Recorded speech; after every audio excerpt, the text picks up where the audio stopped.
दोस्तों, एक बार राजा पृथु सुबह सुबह निरीक्षण के लिए अपने घोड़ों के तबेले में पहुंच गए।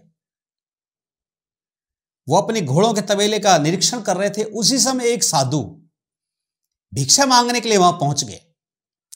सुबह सुबह साधु को भिक्षा मांगता देख राजा पृथु को क्रोध आ गया और उसकी निंदा करते हुए, उस साधु की निंदा करते हुए उन्होंने पड़ी हुई घोड़े की लीद उठाकर साधु के भिक्षा पात्र में डाल दी। साधु बहुत शांत स्वभाव का था।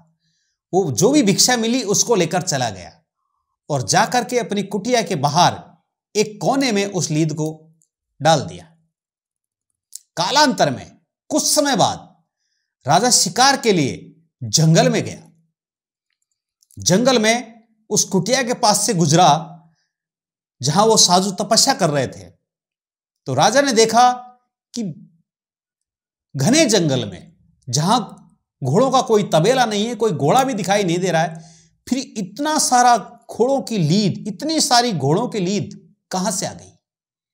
आश्चर्यचकित होकर राजा अंदर कुटिया में साधु के पास गए और हाथ जोड़कर बोले, महाराज, यहां ना तो कोई घोड़ों का तबेला दिखाई दे रहा है और ना कोई घोड़े, फिर इतना घोड़ों की लीद का ढेर कहां से आ गया। साधु बोले कि ये लीद मुझे एक राजा ने भिक्षा में दी थी। अब कालांतर में समय आने पर यह लीद उसी राजा को खानी पड़ेगी। राजा को तुरंत सब कुछ याद आ गया कि घोड़ों की लीद तो मैंने ही एक साधु को भिक्षा में दी थी। राजा पृथु बहुत दुखी हुए और हाथ जोड़कर उस साधु से प्रार्थना करने लगे, महाराज, मैं ही वो अभागा राजा हूं, मुझे माफ कर दीजिए, मैं इस पाप से कैसे मुक्त हो सकता हूं। राजा को दुखी देख करके साधु का मन द्रवित हो गया और उन्होंने राजा से कहा, राजन,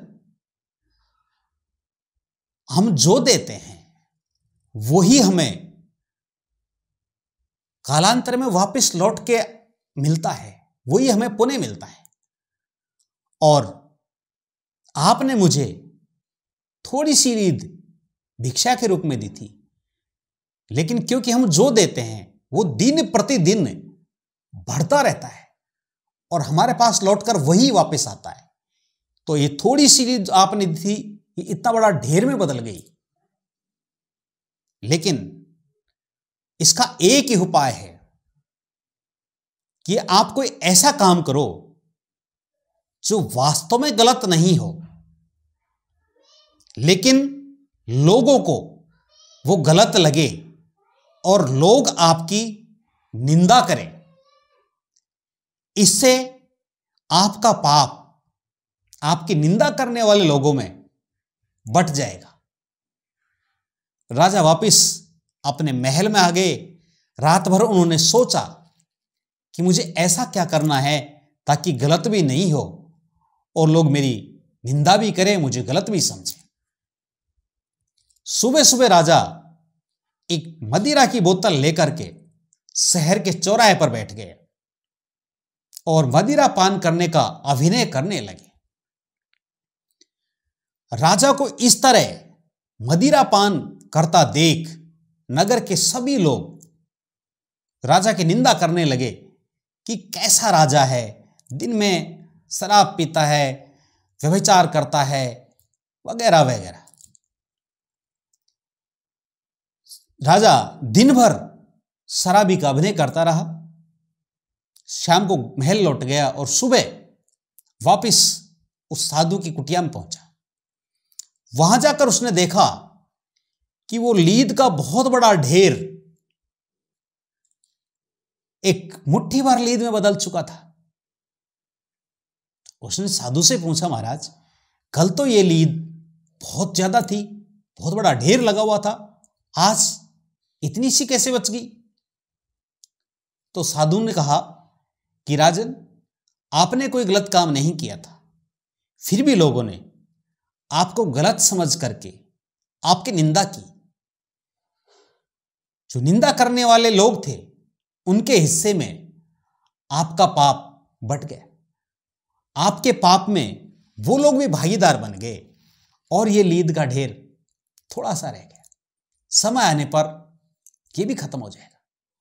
दोस्तों, बिना सच को जाने किसी की अकारण निंदा नहीं करें और ना ही किसी के बारे में कोई धारणा बनाए, क्योंकि हम जो करेंगे वो हमें भोगना पड़ेगा, चाहे हंस के भोगे चाहे रोके। इसलिए अकारण बेवजह किसी के बारे में पर निंदा नहीं करें। हमारे साथ बने रहने के लिए आपका बहुत बहुत धन्यवाद। फिर मिलेंगे दोस्तों एक नई कहानी के साथ।